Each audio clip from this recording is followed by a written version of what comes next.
Eu acho que o nosso pior inimigo é a comparação, né, Lu? Nossa, é. Porque sempre parece que tem alguém dando mais certo do que a gente, né?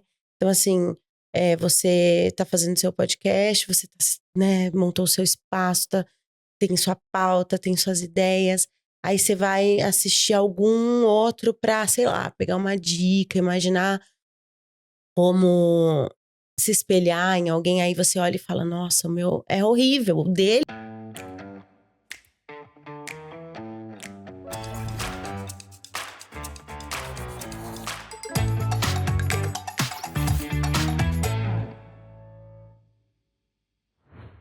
Oi, gente, eu sou a Luísa.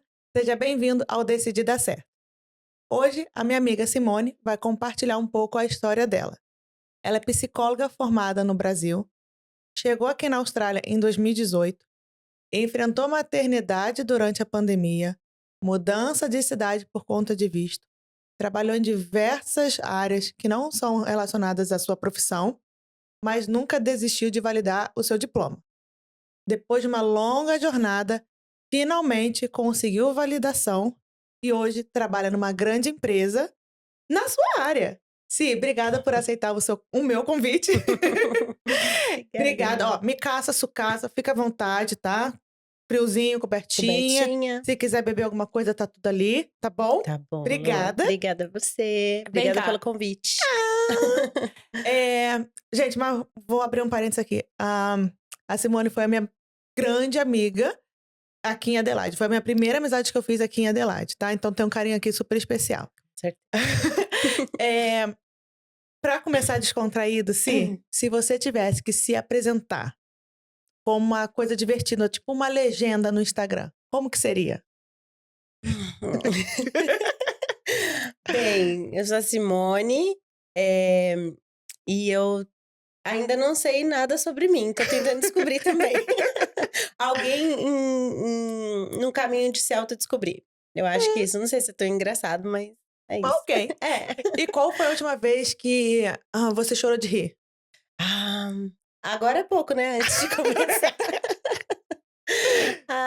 Olha, desde que eu tive o Noah, eu choro de rir bastante com as gracinhas dele, mas eu acho que foi agora, né, antes da gente começar o É podcast. verdade, a gente riu tanto. É. Ai, gente, ainda bem que não estava filmando, porque pelo amor de Deus, era só besteira que saía. Sim. Sim, vamos começar lá pelo comecinho, lá no Brasil. Então, onde veio essa paixão pela psicologia? Como que surgiu isso? Bem, eu sou formada antes de me formar em psicologia, eu sou formada em marketing, né. Eu estudei marketing, eu trabalhei bastante tempo na área, mas daí, eu não me encaixava muito, né. Eu trabalhava numa empresa, fazendo os eventos da empresa, as feiras e tudo mais, e eu percebia que, assim, eu acho que o que mais me atraía nesse trabalho era perceber o comportamento de compra das pessoas, né, essa parte mais da psicologia mesmo da compra. E aí, esse eu acho que foi meu primeiro start, assim, de pensar na psicologia. Mas, a minha paixão mesmo pela psicologia, ela tem um pezinho na medicina, porque quando eu, eh, era novinha, eu queria muito estudar medicina, né, e eu queria ser psiquiatra.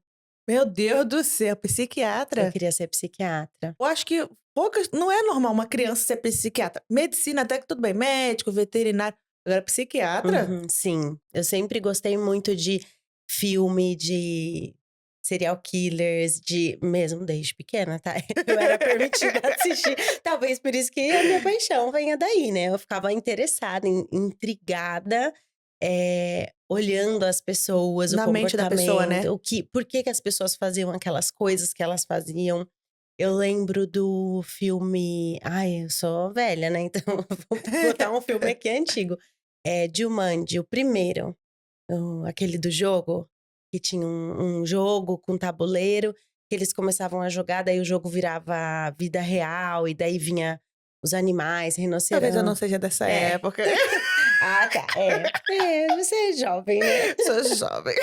Esse filme eu lembro que foi um filme que me atraiu muito, porque, tinha um pouco ali de suspense psicológico, E eu, criança, fiquei intrigada. Eu acho que eu assisti umas 10 vezes esse filme. Assim, rebobinando a fita e assistindo de novo. É E velha, velha, rebobinando a rebobinando a fita. Putz, acabou de entregar a idade. sim, sim. E aí eu acho que eu sempre gostei, né, então eu queria estudar medicina, mas era um caminho que não estava muito ao meu alcance. Então, depois de muitos anos, eu meio que consegui conciliar a paixão da psicologia com a paixão da psiquiatria, e foi por aí que eu quis começar, acho que o caminho da psicologia. E se apaixonou. Muito, desde assim, acho que vai desde o segundo semestre, porque o primeiro semestre é muito teórico, né, o segundo também, mas o segundo começa a ampliar um pouco para as abordagens diferentes da psicologia, daí você começa a ver um pouco mais patologias e tudo mais, e aí então eu já me apaixonei de cara. Agora, uma curiosidade. É, essas pessoas que cometem crime realmente têm uma doença na cabeça? Ah, Não tem nada a ver com que. Mas é porque realmente eu falei assim, gente, agora eu fiquei curiosa. Será que aham. realmente tem doença na cabeça? Ah, olha, pode ser que sim, pode ser que não. Né, nem todo esquizofrênico ou psicopata é criminoso, né. Eh, e nem todo criminoso é psicopata, ou, por exemplo, esquizofrênico, né. Esquizofrênico é bem distante de ser criminoso, né, É. nem entra aqui nessa comparação. Mas o psicopata, ele pode não cometer crime, ele Mas pode cometer ou não cometer. como que seria não cometer um crime? Porque o psicopata, quando vem na minha mente, é tipo serial killer. Ou então, tipo, eu só vou matar, sei lá. Sei lá, igual que eu já vi uma série do cara que só matava, que era gay e só matava homem e tudo mais. Não sei se você lembra, se você chegou a ver no Ai, tem Netflix. tantos casos, né, assim, de É, esses negócios, famosos, esses né. documentários. Aham. Então, na verdade, não necessariamente. O psicopata, ele tem uma dificuldade de reconhecer, de sentir empatia, né, ele não sente pena, ele não sente empatia. Ele tem uma patologia social, né, então ele tem uma dificuldade comportamental mesmo, de sentir o que o outro tá sentindo. Então, assim, quando você vê, né, nesses documentários, por exemplo, que o menino desde pequenininho matava os animais, machucava os animaizinhos, aí vai Uhum. crescendo, na verdade, ali ele tem uma dificuldade de sentir que ele tá fazendo dor para o outro, que o outro tá sentindo dor ou que o outro tá se sentindo mal. E aí, se você parar pra pensar, dentro dos grandes, meios corporativos, existem várias pessoas com perfis psicopatas.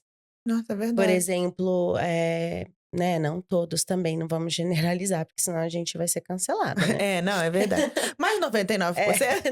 não. Mas assim, por exemplo, aquela pessoa super fria que tem dificuldade de, reconhecer a dor do outro, ou então aquele cara, aquele CEO super frio que, só pensa em, Trabalhos, número e trabalho. tal, pra Isso, crescer. que tá sempre ali na briga, no grande tanque dos tubarões e que não sente remorso, etcétera. Essa pode ser uma característica de um psicopata, mas não que seja. Entendi. Né, mas basicamente, assim, eles têm o psicopata, ele não consegue sentir empatia, ele não consegue sentir pena. Ele vai normalmente chorar e se sentir mal quando ele percebe que alguma coisa tá fazendo mal pra ele mesmo. Psicopata não é aquela pessoa que acontece muito normalmente no mundo corporativo, que é fazer fofoca pra poder sobressair? Não, isso não tem a ver com psicopatia, ou pode ser? Pode ser, Pode por ser. exemplo, alguém que, não tem pena de não pensa que ele pode estar prejudicando o outro, fazendo uma fofoca, uma mentira ou gerando alguma informação errada sobre alguém só para ele conseguir, eh, ser promovido ou se dar bem. Então, Entendi. eh, por exemplo, sei lá, alguém que não mede esforços para Subir. subir. Uhum. Então não importa se eu vou fazer você perder seu emprego, se eu não vou pensar que, por exemplo, poxa, esse emprego é importante para ela porque ela tem família, né? O psicopata, ele não tem esse senso de sentir que ele pode tá fazendo mal pro outro. Ele só pensa nele, ele pensa que ele te fazendo sair, ele vai conseguir alcançar o objetivo dele. E aí, quando ele sente remorso, por exemplo, eu vou dar um exemplo prático da Susana von Richthofen, que todo mundo sabe desse caso, né? Sim. O único momento que ela chora realmente durante os trials, como chama mesmo? O julgamento. Julgamento. É Eu ia quando. falar treinamento. Julgamento. É quando ela recebe a pena dela. Que aí ela fala: nossa, agora eu me ferrei. Eu vou ser presa, eu vou ficar anos aqui. Então, assim, enquanto falavam enquanto o irmão chorava, enquanto liam como foi feito o assassinato, como foi realizado, os detalhes, fria. Quando ela recebe o julgamento dizendo: você vai ser presa por tantos anos, X anos na cadeia, ela chora porque ela recaiu sobre ela o problema. Então, assim, eu vou sofrer uma consequência, isso me machuca. Eu matei meu pai e minha mãe, ou eu fiz alguém matar meu pai e minha mãe. Não tem problema. Eu tenho o meu objetivo, foi alcançado. Basicamente é isso, bem básico. bem por cima, assim, sabe? E da onde veio? Você já estava trabalhando na sua área lá no Brasil? Sim, já. Da onde que veio a Austrália? Eu acho que a Austrália já veio antes de eu fazer psicologia, o desejo de morar fora, né? Eu sempre tive vontade de estudar, fazer um intercâmbio, estudar inglês, enfim, fora do Brasil. E eu já tentei antes, né? Eu tentei ir como au pair para os Estados Unidos. Mas na época não deu certo, eu era muito novinha, não era para ser. E aí eu tinha alguns amigos que já tinham morado na Austrália, né? E que vieram, ficaram um tempo, voltaram. E aí começou a surgir aquele desejo de tentar. E aí, assim, resumindo muito, eu e o Erickson, a gente estava pensando, né, em morar fora. E aí a gente, ali mais pro final da faculdade, uma grande amiga minha da faculdade, a Camila, ela falou que ela resolveu fazer um intercâmbio na Austrália, ela e o namorado dela na época. E aí, quando ela falou que ia fazer intercâmbio na Austrália, eu falei, voltou aquele desejo, a gente já vinha conversando, e aí a gente começou a pesquisar sobre. Então a gente começou a pesquisar um monte de canais de YouTube, o que as pessoas diziam e etc. Na época, 2018, né? E a gente começou a ver que era possível, né? Assim, dava pra pagar. E aí, assim, começou com uma faísquinha, como acho que quase todo mundo. E aí, dessa faísquinha, a gente começou a alimentar. Então, ver quanto que custava, como que dava pra viver aqui, se a gente conseguiria se bancar trabalhando aqui, se a gente ia poder trabalhar na nossa área aqui, quanto tempo que era legal ficar pra pegar um inglês legal e voltar, que esse era o Vocês não objetivo. tinham pretensão de ficar de vez? Em algum lugar, sim. Assim, inconsciente. Lá no fundo, bem no fundo mesmo, um lugar que eu nem via. Isso, exatamente. A gente sabia em algum lugar que a gente queria morar fora. Mas a gente veio pra voltar. A gente veio com intercâmbio de 10 meses, mais 2 meses de férias. Então, assim... Intercâmbio longo, né? Que é bem diferente, que normalmente faz igual eu fiz com o Kibe. 6 meses ou 3 meses. Ou 3 meses ou 6 meses, tipo, pronto. E aí a gente vai renovando. Não, a gente pensou em fazer menor, mas o custo de fazer um ano tava mais interessante. Porque a gente conseguiria juntar aquele dinheiro para pagar um ano no Brasil, lá do Brasil. Sim. E aí a gente não precisaria fazer em 3 ou 6 meses o dinheiro de pagar um segundo visto. Ah, tá, faz sentido. Porque a gente não sabia se ia chegar e já ia conseguir trabalho ou não. Porque é tudo uma incógnita quando a gente vem do jeito que a gente veio, né? E então a gente pensou, e também um ano a gente pensou que seria um tempo suficiente para aprender um bom inglês. Então a gente veio, eu com inglês assim de CCAA.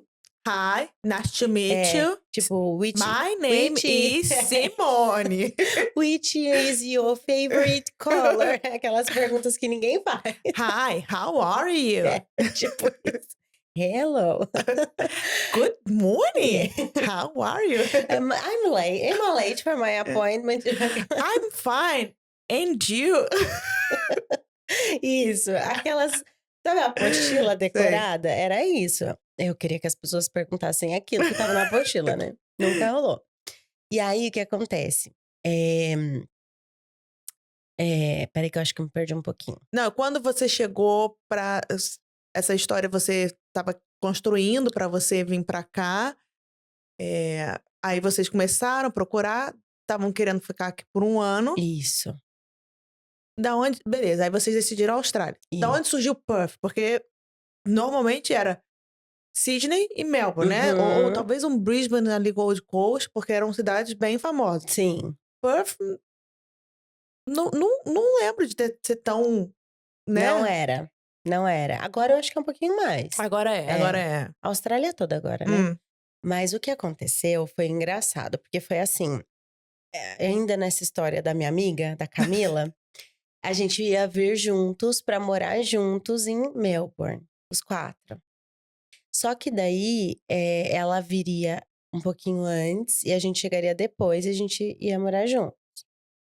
E aí, quando a gente foi pra agência fechar o intercâmbio, a gente visitou várias agências e a gente foi em uma que a gente fechou.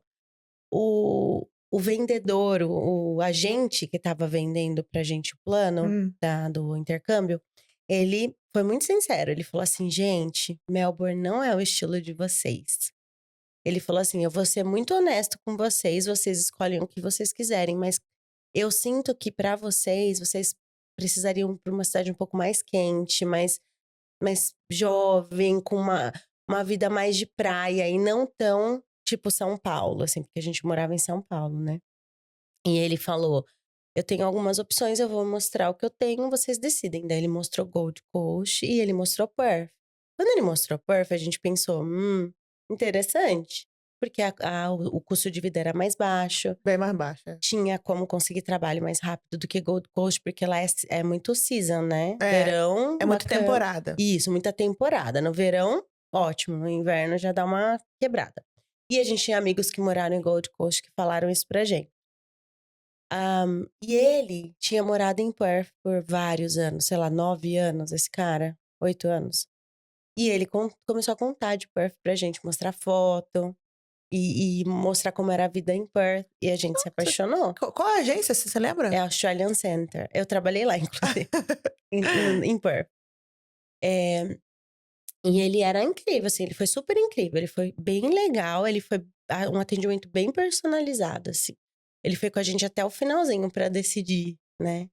E aí a gente começou a pesquisar alguns canais e tinham poucos canais de Perth, assim, né? Um deles era o da Débora, do Sei. Austrália para Todos. Austrália, né? Austrália para Todos, que é a minha amiga, né? A Débora e o Rodolfo. Então a gente começou a acompanhar o canal deles no YouTube. E tinha eles vivendo em Perth, eles moraram lá. E a gente começou a se apaixonar por Perth, assim, pelas praias, pelos lugares. Vocês foram pra lá, é lindo, É lindo, né? é lindo. Sou apaixonada. Adorei Perth. Eu só não moro lá porque é mais longe do que Sim, aqui. sim. E qual foi a sensação quando você chegou em Perth? A gente chegou em Sydney primeiro, né? Vocês Mas a chegaram em Sydney? gente fez só a escala, Tá. né? A gente não ficou. Desceu. Em Sydney já foi assim, né? Meu Deus. A gente tava com muito medo, né, Lu? Porque a gente não falava inglês, né? E eu falava um pouquinho, o Erickson entendia um Como pouquinho. é que foi do Erickson? Conta do Erickson, conta do Erickson. Essa é muito boa. A gente chegou em Perth, em Sydney, e aí a gente desceu no aeroporto ali pra fazer a troca, porque a gente chega na imigração por lá, porque você entra no país pelo estado que você chega, né? Sim.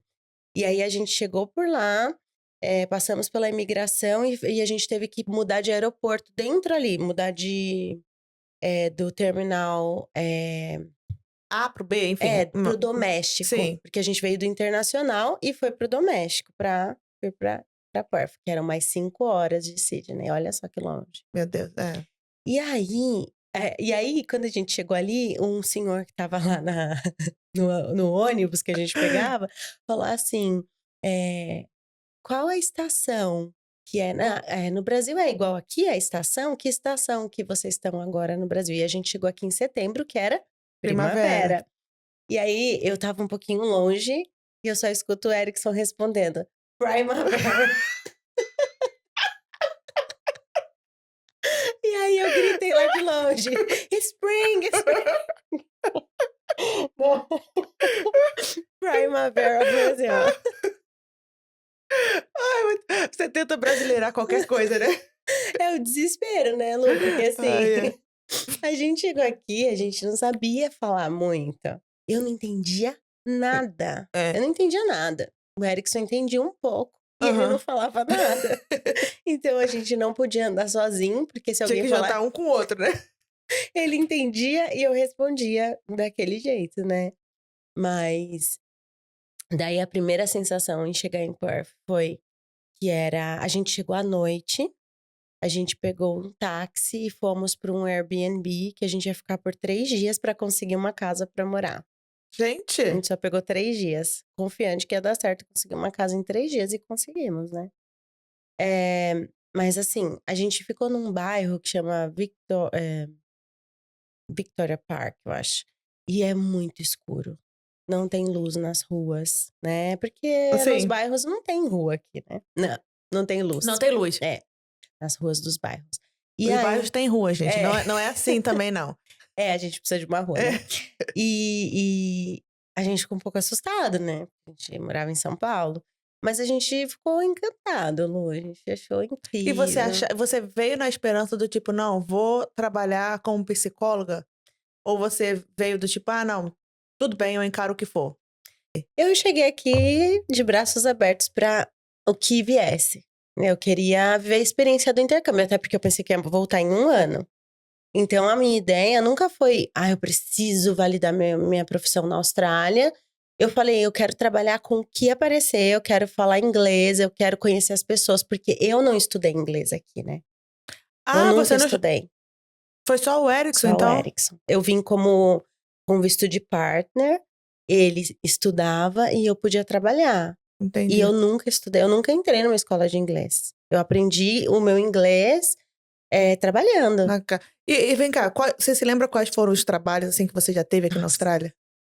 Eu lembro de alguns, eu acho.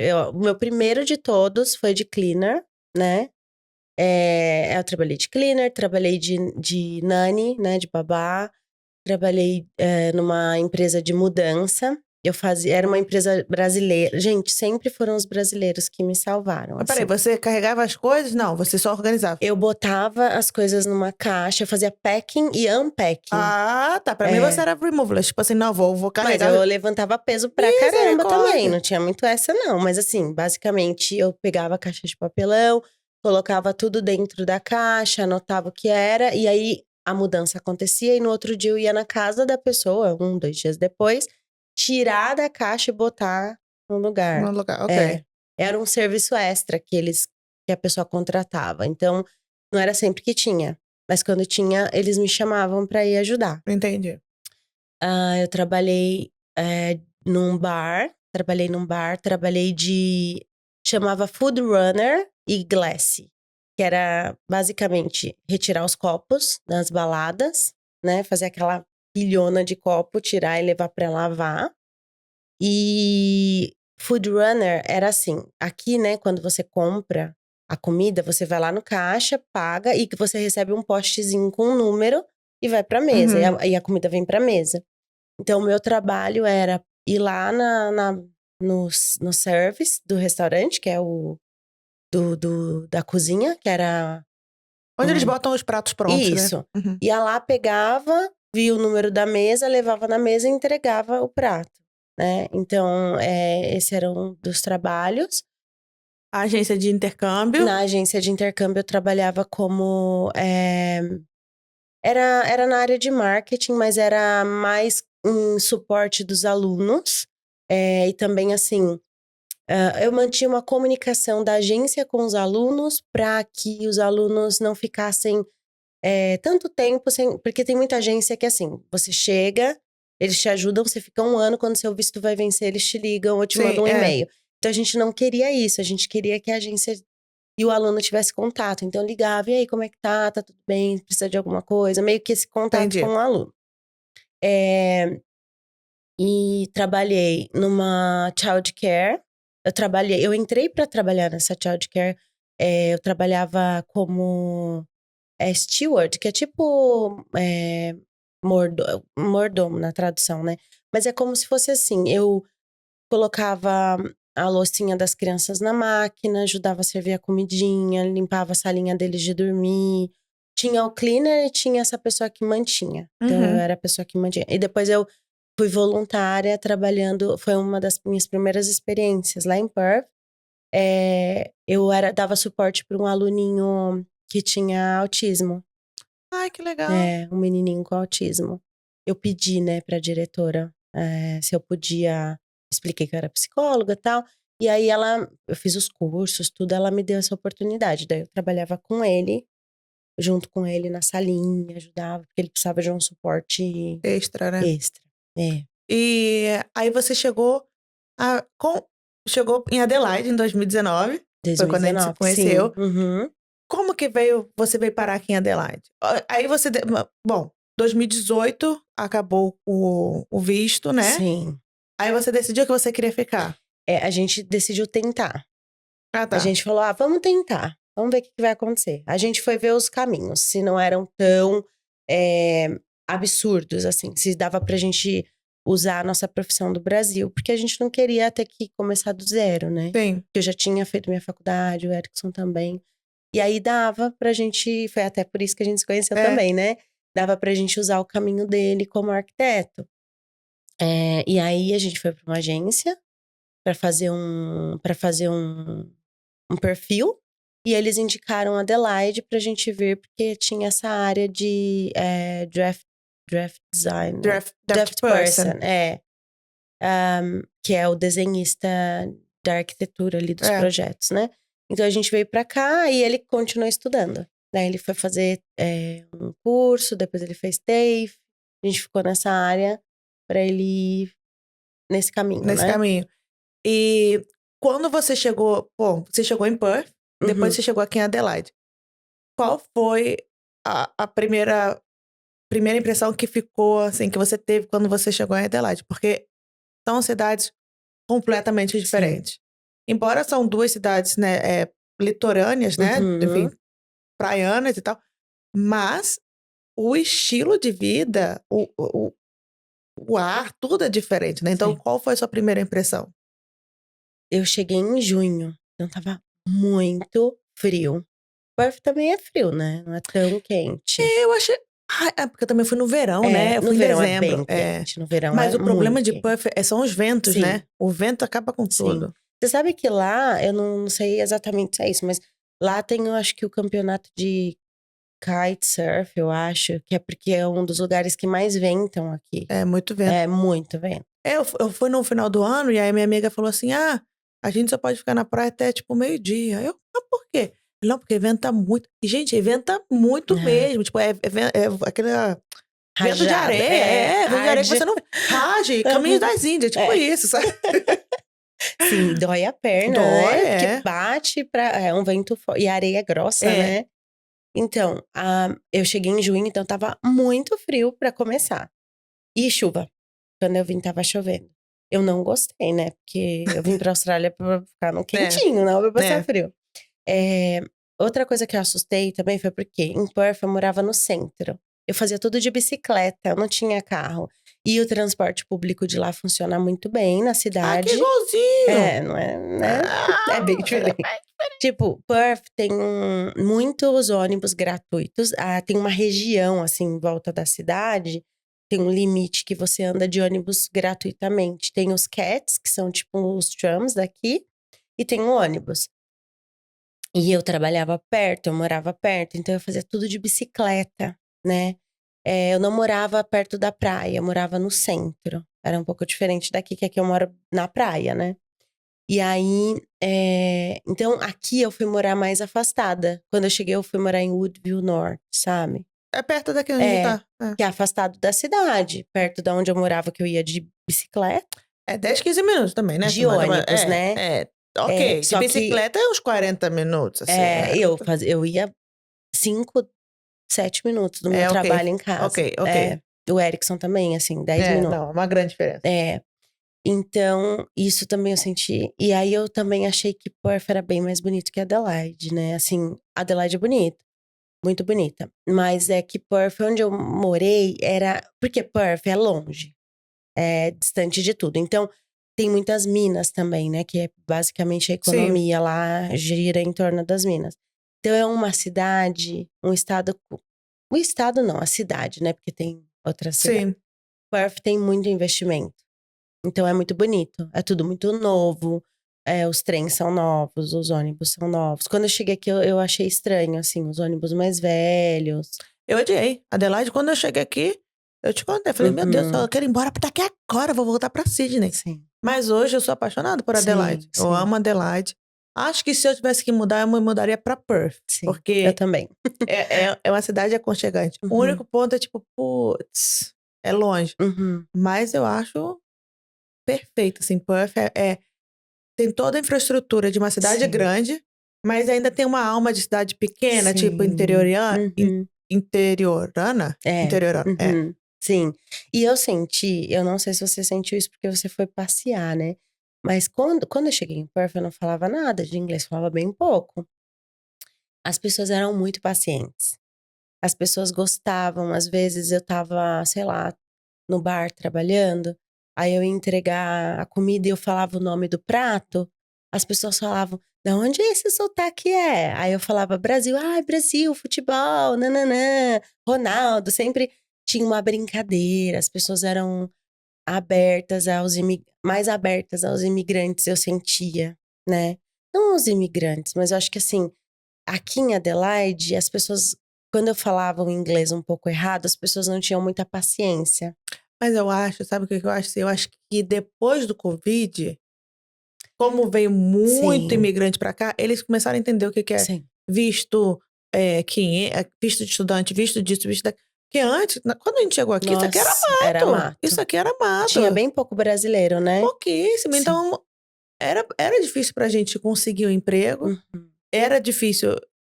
Pô, quando a gente, vou fazer trabalho de cleaner.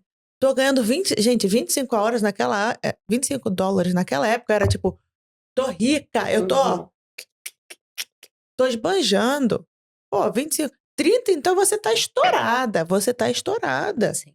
Hoje em dia um cleaner não paga menos do que $45 a hora. Justo, né? O que é justo, eu não tô falando que não é sim, justo não. total. Tô falando que na nossa época, poxa, era difícil. Até pra você conseguir trabalho de cleaner, não era tão simples igual. Não que hoje seja simples, mas hoje tem muito mais facilidade. Tem muito brasileiro abrindo empresa de cleaner. Então você consegue entrar, né? Total. É. Total. Não, tanto que quando eu cheguei aqui em Adelaide, eu fui trabalhar num trabalho difícil, viu?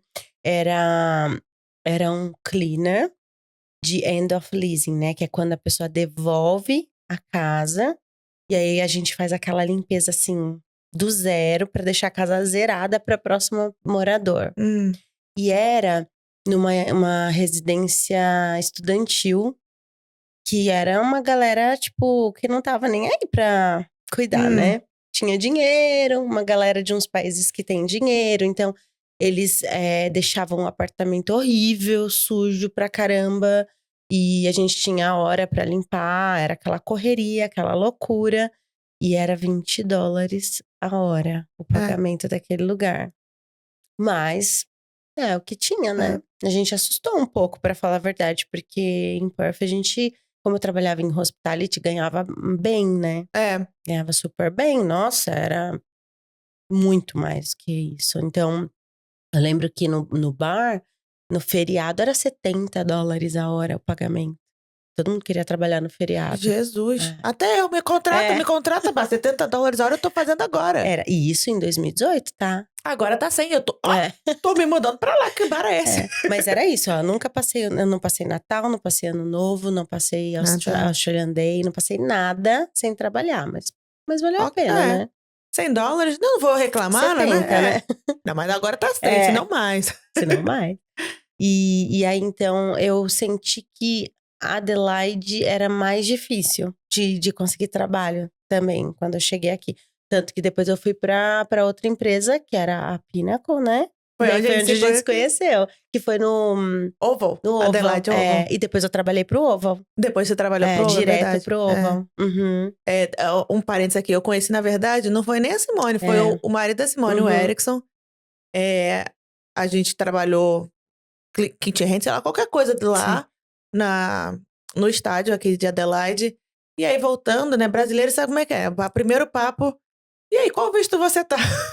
A primeira pergunta, né? E aí, qual visto você tá? Eu tô no visto disso e tal. Aí o Erickson me falou assim, eu tô estudando Project Manager, um negócio assim. Aí eu, legal, quanto? Aí ele, 1.500 do ano, alguma coisa assim. Eu, por quê? Nossa, eu achei que o meu agente de imigração tinha passado a perna em mim E no foi o Kibe, contrário, né? e foi o contrário. E eu tava pagando $7.000 um ano. Eu falei, o quê? Nossa, eu cheguei em casa, eu descasquei o Kibe. Gente, vocês não têm noção. Eu falei, você tá louco? Esse agente de imigração tá errado. Eu fiz o Kibe, mandar um e-mail pro cara. Pro nosso agente de imigração, Michel, desculpa, tá? Aqui, ó. Michel salvou a gente também. Michel é ótimo, da Bravo Migration. E aí, dali, a gente marcou um encontro com a Cia e aí fluiu. As coisas foram. Inclusive, o Erickson depois foi trabalhar com o Kive, enfim. Aí a história é longa, é a história. Aí o resto é história. Mas foi por isso que a gente conseguiu o nosso visto, porque foi aí que a gente descobriu o nosso erro, porque a gente que estava errado. É verdade. A gente que estava. A agente de imigração que fez o nosso plano fez errado. Tanto que a gente perdeu a chance de aplicar o visto pelo Skilled Visa, né? Então, gente, olha só, até pra você que tá pensando em migrar, não entrega 100%, não acredite 100% no que a pessoa tá falando. Sim. Dá uma pesquisada, vê se tá realmente coerente, porque às vezes a pessoa se confunde, é normal. Qualquer ser humano é capaz, é passível a erro, Especialmente quando né? a gente não fala muito inglês, né? Então, e assim, imigração, a mudança acontece toda hora. Toda hora a mudança tem uma mudança e às vezes a pessoa, por N motivos, pode ter errado no seu caso. E você não é a primeira e nem a última que aconteceu isso, então fica ligado quando você tá no processo de imigração, né? Pra conferir realmente se é isso mesmo, se a pessoa tá passando a informação correta. E deixa eu te falar, se você sempre quis ser mãe.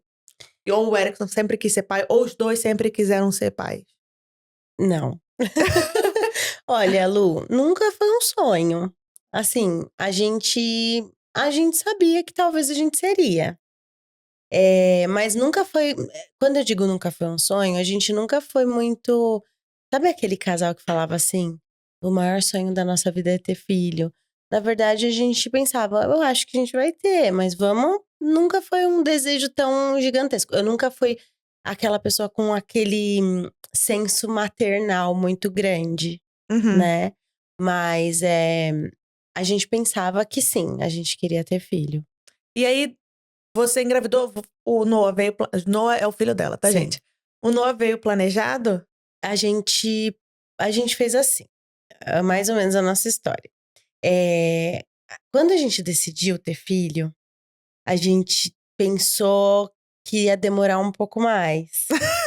Então, a gente já estava junto há muito tempo, muito tempo. Quanto tempo, você lembra? Quando o Noah nasceu, a gente já estava junto há 10 anos. É porque chega uma hora num relacionamento que você, tipo assim, tá, vamos pular a fase, né? Porque já venci já conquistei o chefão, já matei o chefão, já conquistei a princesinha, e agora? Pra onde eu vou? Sim, basicamente foi isso. A gente queria passar pro próximo passo, mas a gente estava na Austrália, num visto de estudante. A gente não sabia se ia ficar ou não, então a gente não tinha certeza se a gente queria naquele momento. Mas ao mesmo tempo, a sensação que a gente tinha é de que estava na hora, que eu já não era mais tão nova, porque a gente já estava há muitos anos juntos. Então a gente falou assim: vamos. Eu sempre usei pílula contraceptiva, né? E aí a gente falou: tá, vamos parar. Depois de tantos anos usando, com certeza vai demorar um pouco pra engravidar. vamos tentar o primeiro mês, se não engravidar, tá tudo bem. A gente, vamos daqui pra frente não vamos nos proteger mais. Não vamos mais tentar. Vamos deixar pra Deus decidir a Foi sorte. basicamente isso. E aí eu engravidei na primeira tentativa, né? Primeiro mês que eu não tomei a pílula, eu engravidei. E aí, qual foi a sensação, Si? Foi um susto. Lu, é uma mistura, né? É uma mistura de muita alegria e de se sentir muito agradecida por ter saúde, por ter engravidado facilmente, porque a gente conhece muitas pessoas incríveis que demoraram um pouquinho mais, outras que Sim. não conseguiram.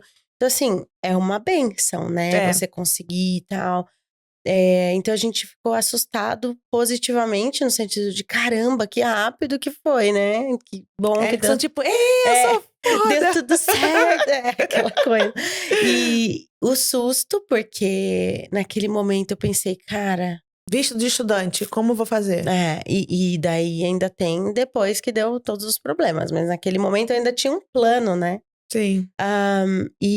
Mas foi muito legal, assim, eu fiquei super feliz, a gente começou a fazer vários planos, porque, na verdade, o Noah, ele, por mais que a gente não tenha planejado no sentido dessa espera e tudo mais, ele sempre foi muito desejado. O nome dele, a gente já sabia que seria Noah, se fosse menino, desde quando a gente namorava lá atrás, né? Então, ele era muito desejado, né? Então, foi muito legal, foi E bem quais eram gostoso. esses planos que você tinha? Você se lembra? Lá de trás, você fala? Quando você, tipo assim, não, poxa, engravidei. E aí, eu lembro que um dos planos, vou dar um spoiler aqui, que era sua família vir. Sim.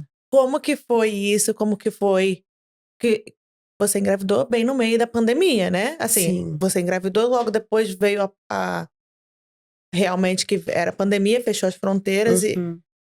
Então, assim, você se lembra quais eram os sonhos e o que a pandemia te cortou pelas pernas? Então, quando a gente engravidou em fevereiro, a gente comprou já a passagem para ir pro Brasil. A gente ia junto, A você gente lembra? ia junto. Que era depois, logo que passasse o primeiro trimestre, que era um momento seguro para viajar grávida, né? Então, era para ir pro Brasil com 4 meses. E para contar pra família lá no Brasil que a gente tava esperando o bebê. Porque foi muito esperado. Porque na minha família, toda família, todo bebê é esperado, Sim. né? Mas na minha família, o que aconteceu foi assim. A minha irmã mais velha, ela tem uma filha aqui. Foi a Isabelle que morou 1 ano aqui comigo. Uhum. E hoje vai fazer fez 21 anos. Caramba. Então, assim, quando o Noah nasceu, há 5 anos atrás, a Isabelle ia fazer 16, né?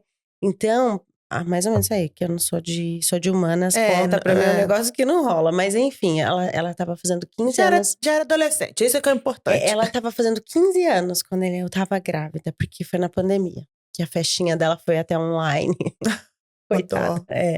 E aí, então, eu ia pro Brasil pra contar, eu e o Erickson, a gente ia contar pra família lá. E depois eu ia querer trazer minha mãe pra cá, pra ficar comigo, pra quando não nascesse. Porque é isso, quando a gente tá grávida, a gente quer ser mimada, a gente quer receber carinho, Uhum. a gente quer todo mundo curtindo a gravidez, né? Então foi uma expectativa muito grande que foi frustrada. Porque daí que acontece? A gente foi esperando até o último segundo pra perceber que realmente não ia dar certo nossa saída pro Brasil. Você lembra? Lembro. Eu lembro que até vocês já tinham cancelado, pegado o dinheiro e a gente continuou esperando, porque a gente tinha a esperança de que ia abrir a fronteira, né? E não rolou, né? Então essa foi a primeira frustração. E a segunda, que foi não ter ninguém da minha família aqui quando não nasceu, né? E não ter ninguém, porque não podia, né? A gente tava todo mundo isolado por causa da pandemia, E né? como que foi essa maternidade durante a pandemia? O Noah nasceu em novembro de 2020, que foi, acho que, no meio que... Eu lembro que no dia que eu recebi alta do hospital, teve um lockdown por engano em Adelaide. Você lembra desse caso? Eu lembro. O que aconteceu? Quando você é estudante, você só pode trabalhar 20 horas. Esse cidadão que eu não sei se é imigrante, eu não sei qual é a nacionalidade, ele pegou Covid. E quando você pegava Covid, você tinha que falar como que foi a forma de contaminação, passar meio que um relatório. E aí, ele estava trabalhando, só que ele não queria falar que ele estava trabalhando, porque ele já tinha passado as 20 horas. Então, o que que ele falou? Ah, eu fui pegar uma pizza e peguei o Covid. Então, foi do tipo, eu O peguei o Covid rastreia, né? muito rápido. Eles acharam que era uma variação do Covid. Nessa que todo mundo achou que era uma variação, saiu um comunicado. Olha, primeiro e único lockdown que teve aqui em Adelaide. Vai ter lockdown por 7 dias, não sei o quê. Foi uma correria para mercado. Esse pessoal acabou com papel higiênico. Gente, até tinha comida, mas papel higiênico você não achava, não. Papel Uhum. higiênico era coisa caríssima, não era assim? Sim, era difícil de Foi achar. loucura, foi loucura. Então não tinha ninguém na rua quando você saiu do Ninguém. hospital. Foi tipo uma cena do Walking Dead, sabe? Ninguém na rua. E a gente passando com o carro e um bebê no banco de trás. E a gente pensando o que a gente vai fazer da nossa vida, né? Porque sem família, tudo fechado. Tipo assim, um bebê. Quando deram alta, eu pensei, não quero ir embora, eu quero ficar aqui. Porque aqui tem gente me ajudando. Eu não sabia o que fazer. É muito doido, assim, né? E então, foi muito. Foi, o primeiro dia já foi muito assustador por isso, assim, por esse susto que teve da pandemia. Mas no dia seguinte, eu acho que abriu tudo, 2 dias Foi 2 dias depois, depois. foi bem. Porque a princípio era pra ser 7, mas aí viram que o cara tá mentindo, Uhum. diminuiu pra 3, assim, já que É, foi isso. Então, assim, os primeiros dias foram difíceis, como para todo mundo. Eu tive uma história muito bonita, que foi a minha midwife, né? Eu tive 2 midwives, são as enfermeiras. enfermeiras, que é mais voltada para o parto, né? Porque Doula? Tipo doula, é né? tipo doula. Eu tive, na época da minha gravidez, eu tive uma que me acompanhou, que ia na minha casa. E tinha uma estudante que estava terminando a faculdade que perguntou se podia ir junto para acompanhar ela para poder fazer o estágio. E eu falei que ela podia. E hoje ela é uma das minhas grandes amigas aqui até hoje. Ela, a família dela. Eu sempre vejo quando É, aniversário. eu passo Natal e Ano Novo sempre com a família dela e com ela, né? Porque eles meio que adotaram a minha família como filhos também, né? Então foi um presente ela também, né? Quando ela acompanhou minha gravidez, porque ela me ajudou muito, até me ensinando coisas que eu não sabia, né? Depois que o Noah nasceu. Coisas do meu corpo, coisas do neném também, né? Então foi difícil, Lu. A maternidade já é difícil, né? Por si só. Sim. Longe é um desafio maior ainda, e na pandemia foi bem punk. E a gravidez pra você, porque foi a gravidez durante a pandemia também, Sim. né? Uhum. Você chegou, bom, você chegou a trabalhar, tava trabalhando durante essa a gravidez, né? Tava. Eu tava trabalhando como support worker, que é tipo, quem é da psicologia vai saber, né? Que no Brasil tem a gente chama de acompanhante terapêutico, que é quase a mesma coisa. Mas basicamente é alguém que acompanha as pessoas com necessidades especiais. Então eu trabalhava como support worker grávida. Foi bem assustador, E Lu. aí, quando você estava trabalhando de support worker grávida, Grávida. grávida, você pensou assim, acho que eu quero realmente validar minha profissão?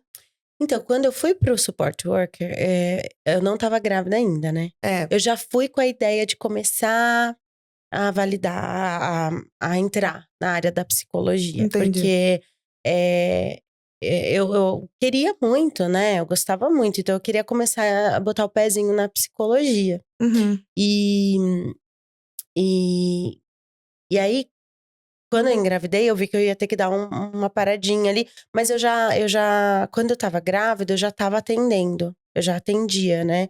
Porque eu fiz a validação. Daí a gente pode até explicar um pouquinho melhor. Porque foi dali que eu validei como counselor. Que daí é o psicoterapeuta, que eu já podia atender como counselor.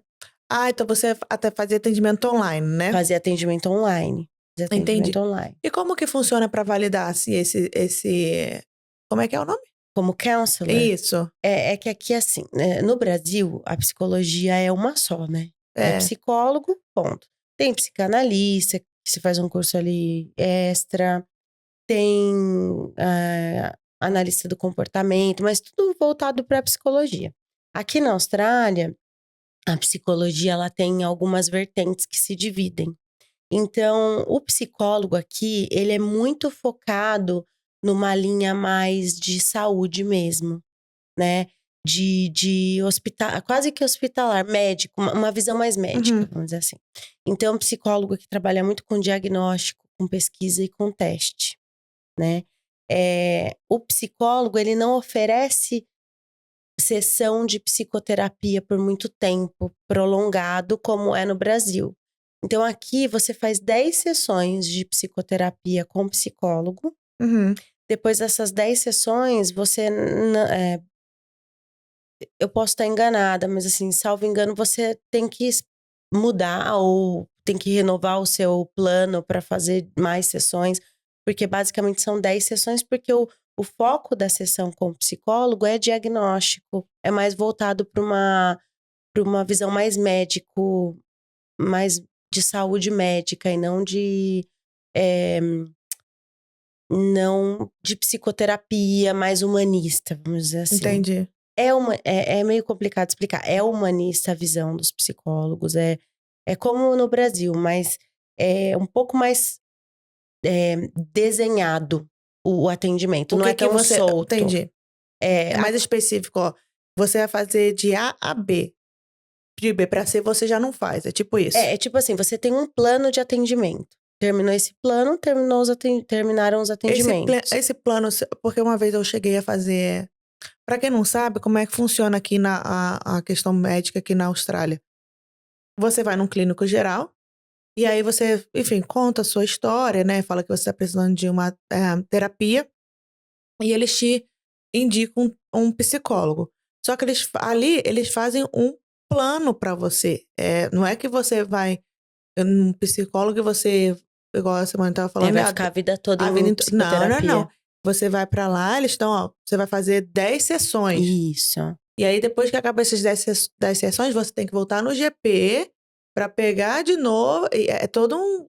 Né? É isso que você Isso. está tentando falar? É Não. assim, porque no Brasil, quando você faz terapia com psicólogo ou com psicoterapeuta, dependendo da linha que você faz, você vai ficar em terapia por quanto tempo for necessário Sim, para você.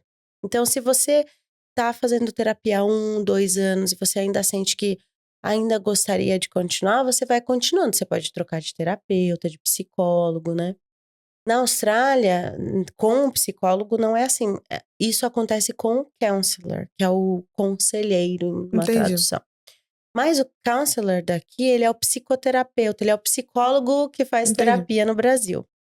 Então, daí que entra, né? A visão do psicólogo, ela acaba sendo mais médico, direcionada mais para uma visão médica. Entendi. E a visão do psicoterapeuta, do counselor, ela é desenhada de um jeito um pouco mais para o autoconhecimento, para você ir trabalhando o dia a dia, as Você não angústias. diagnosticava a pessoa com o problema, né? Não, Tipo isso, você não. não diagnostica quando você é counselor, né? Entendi. Tanto que assim, tem counselor nas escolas, por exemplo, se um aluno tá dando muito problema de comportamento, de relacionamento, ele pode fazer sessões com o counselor, que basicamente é isso aqui que a gente tá fazendo, só que, né, o counselor vai ouvir, vai Fazer trabalhar pergunta, com tá, tá. algumas técnicas que são técnicas aprovadas Sim. cientificamente, é bem legal.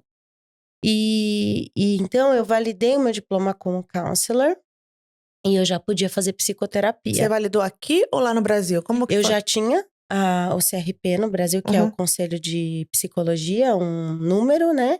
Mas aí esse conselho que eu tinha no Brasil, esse registro, ele me permitia atender online, porém eu tinha que estar no Brasil. Eu não Ah, podia tá. estar aqui.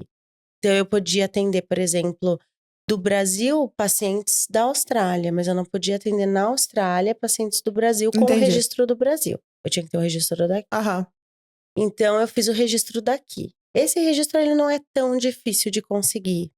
Como que você fez? Você precisa dar entrada na associação para você se tornar membro, chama ACA, que é Australian Counselor Association. Você se torna membro comprovando a sua experiência no Brasil, quando você overseas student, que você se formou fora do Brasil, da Austrália. Então, você precisa comprovar a experiência, você precisa comprovar a supervisão que você fez com alguém no Brasil, a sua faculdade, as matérias que você Aquele histórico estuda. escolar. Isso, elas precisam estar alinhadas com a visão do counselor, não pode ser tão voltada somente ao diagnóstico, à parte médico, visão médico, Entendi. psicólogo médico. Então, precisa ter um conjunto de coisas que se encaixem com a ACA aqui, com os requisitos da ACA. Você tendo tudo isso, você vai fazer a tradução de todos os documentos e você vai dar entrada na ACA para você se tornar membro. Para você se tornar membro do Conselho de Counselors da Austrália. Entendi. Aí você vai pagar o seu membership. Uhum. E eles vão te dar um level. Então, assim, por exemplo, se você é muito iniciante, eles vão te dar um provisional. Eu não sei se eles ainda estão dando provisional, mas até então era assim. Um provisional, você pode ser um counselor tipo estagiário. Você vai precisar comprovar com algum profissional daqui a sua experiência para você poder se tornar level 1. Aí, depois você pode ser level 1, level 2, level 3, acho que até level 4. A experiência daqui que você... Aí conta a experiência, tipo, de você tá fazendo com o pessoal do Brasil? Ou tem que ser o pessoal daqui, trabalhando aqui com o pessoal daqui? Se for provisional, tem que ser daqui. Ah, tá. É assim, você fez faculdade no Brasil, mas a sua experiência do Brasil, ela não é suficiente para a Austrália. Então, você vai ter que ter experiência na Ah, Austrália. tá, entendi. Para você se tornar um counselor level 1, level 2, level 3. Tem que ser com cliente não, paciente australiano, pode ser australiano, tipo, paciente brasileiro aqui na Austrália? Pode ser brasileiro. A supervisão precisa ser com um supervisor registrado pela ACA. Ah, tá. Mas existem brasileiras e brasileiros que são registrados pela ACA que dão supervisão. Ah, tá. Tanto que a minha supervisora, a Cláudia, um beijinho, ela que eu vou mandar para ela esse podcast, ela é incrível, ela é brasileira e ela mora em Perth, inclusive, e ela é minha supervisora aqui. Ah, tá. Então, assim, por exemplo, se você é provisional, você pode atender brasileiros aqui, fazer supervisão com ela e confirmar suas horas para mandar para a ACA para você renovar. Para você renovar, não, para você subir o seu level. Sair de provisional para ir para, acho que é registered. Aí de registered vai para level 1, level 2, level 3, level 4. Acho que Entendi. 4 é o máximo. Entendi. Uhum. Interessante, legal. E isso foi depois do Noah nascer? Não, eu tava no finalzinho da gestação quando eu validei. Quando você validou? E aí você começou a atender, porque eu lembro que às vezes a gente ia pra sua casa e falava, não, tem atendimento agora, e parava, atendia e voltava. Isso. Eu atendia mais pessoas do Brasil do que daqui. Tinha Entendi. poucos pacientes que moravam aqui na Austrália, inclusive brasileiros. A maioria eram brasileiros que eu já tinha atendido no Brasil e que eu atendia daqui, porque eles queriam continuar. Como que foi a maternidade? A gestação foi difícil. Noah nasceu. Como que foi pós-nascimento do Noah? Até... Porque, assim, eu tive o Lucas, mas eu não tive o Lucas durante a pandemia. Então, eu pegava o Lucas e batia a perna com ele todo dia, ia pra rua todo dia. Tinha um grupo de mães no WhatsApp, então eu marcava de encontrar com todo mundo, pra poder ocupar a mente, porque realmente é solitário ali, Sim. né? Maternidade é solitário. Sim. E na época que você foi mãe, o grupo de mães, eu acho que foi quando começou a ter o grupo de mães aqui, né? E foi durante a pandemia, então, como você falou, tinha a questão da restrição até de pessoas dentro de casa. Sim. Como que foi isso pra você? Então, o grupo de mães, acho que o primeiro grupo foi o meu, Eu acho que foi. do meu nascimento, do nascimento do Noah pra frente, né? Ele já existia, já era um pouco mais ativo, mas eu não participava muito. Eu fiquei muito isolada, assim, nos primeiros meses de nascimento do Noah, porque era muito difícil pra mim, porque, assim, tinham várias questões. Uma delas era que eu tinha tido uma cesárea, né, um parto cesárea, eu morava no primeiro andar de um prédio e não tinha elevador. Então, assim, eu não podia descer com muito peso a escada, porque eu tinha acabado de ter o parto, né? Sim. Então, e eu ficava sozinha bastante. Então, eu ficava muito dentro de casa. Eu acho que os primeiros 3 meses, assim, eu pouco saí. Eu ficava muito em casa. Era mais contato online com as pessoas, com a família. eh, e de fim de semana, que às vezes eu dava uma saidinha e tal. Sim. Depois dos 3 meses que eu comecei a sair um pouco mais, que eu comecei a sentir mais confiança do corpo voltando pra poder botar o Noah no canguruzinho e poder andar e Aham. sair, que daí já tava também um pouco mais controlado a questão da pandemia, né? Sim. Aqui na Austrália, que foi bem tranquilo, né? Comparado ao Brasil. É, não, Adelaide foi Nossa, nem sei o que que foi. é. É. Então foi bem desafiador mesmo. Foi desafiador porque a gente fica nessa, né? Não sabe se é de dia, se é de noite. Porque você dá mamar, daqui a pouco você troca a fralda, aí dorme, acorda, dá mamar. É aquela rotina nova. Foi desafiador porque eu tava muito sozinha por conta da pandemia. Também porque o Erickson trabalhava, estudava, então eu ficava muito tempo fora de casa, eu ficava bastante sozinha. Então, hoje, naquela época, eu sofri bastante, assim, não vou mentir, foi bem desafiador. Eu tive algumas angústias e tudo mais. Hoje em dia, eu olho pra tudo isso e eu consigo entender que isso me aproximou muito do Noah. Assim, eu e o Noah, a gente tem uma relação muito boa de, de mãe e filho, mas também de companheirismo, assim, né? É, eu acho que foi um aprendizado muito bom pra mim poder ter esse tempo com o Noah. Hoje eu tentando espremer o limão e fazer uma limonada, assim, né? Porque na Na época época, você é. acompanhou também, né? Assim, você e outros amigos foi bem Eu desafiador. lembro, é. Então, assim, hoje em dia eu consigo ver que foi legal, porque eu aprendi tudo com ele. Então, assim, não tinha ninguém me dizendo o que fazer. Era ele que tinha que me dizer o que fazer. Então, a gente teve que criar uma conexão mãe e filho muito grande. Que já é uma conexão de todas É. as mães e filhos. Mas assim, eh, ele se aproximou muito de mim, eu me aproximei muito dele, então hoje eu vejo como algo que tinha que ser. Você acha que se sua mãe tivesse vindo, teria sido melhor ou pior? Teria sido bem melhor, nossa, porque assim, não é só o Noah, né, era roupa pra lavar, louça pra lavar, era comida pra fazer, eu tive muita ajuda, tipo, de vários amigos, vocês também, várias outras pessoas.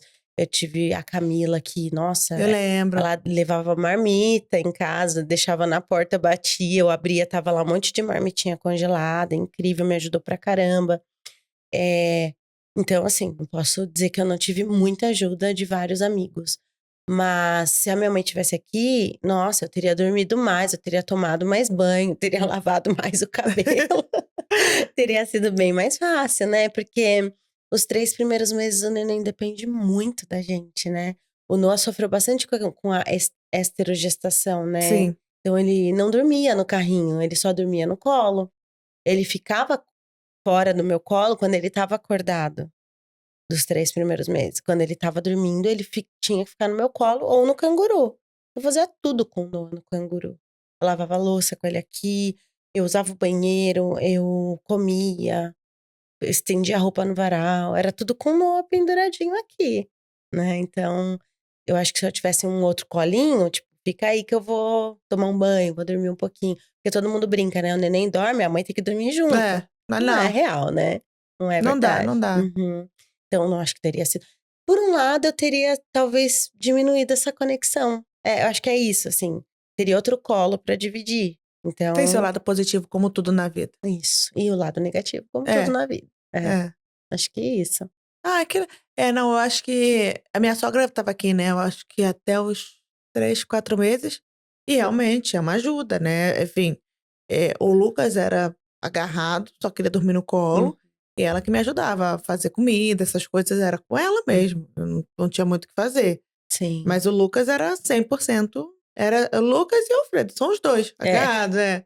sim. Meu Deus do céu. Uhum. Onde um onde e é engraçado que o Alfredo ficou muito protetor do Lucas, assim, no iniciozinho. Hoje, Uhum. ele tem medo do Lucas, mas no início ele era muito, tipo assim, eu poderia chegar perto do Lucas, o Uhum. Kibe poderia chegar perto do Lucas, mas a minha sogra não, ele latia, tipo Olha assim, que sai daqui, interessante. sai daqui.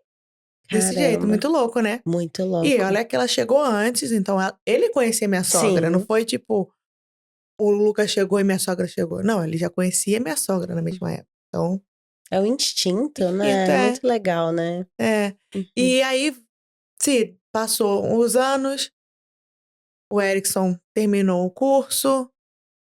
E aí, o que aconteceu na sua vida? Antes disso, né, ele terminou, eu tava grávida, ele terminou o curso e a gente recebeu a notícia que não ia conseguir aplicar para o Skilled Visa como drafts person, porque tivemos um contratempo aí na história, né? É, Um problema, né, no nosso projeto. E aí, eu tava pra ganhar o No, assim, tava, sei lá, com 7, 8 meses. E aí, o Erickson falou: "Acho que a gente vai ter que voltar pro Brasil". Aí eu sempre queria voltar, até aí, né. Quando apertou, eu falei: "Não, eu não quero mais voltar". E aí foi bem numa época que estava muito, se a gente voltasse, a gente não ia poder voltar mais pra cá, porque estava tudo sim, fechado. Você podia sim. sair, mas não podia Uhum. voltar.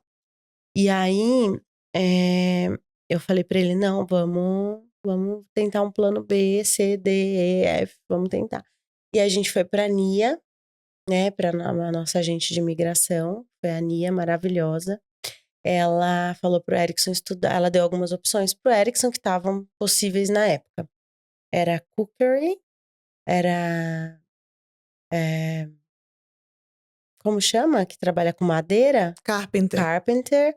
E o outro eu não lembro agora. Ar-condicionado, não?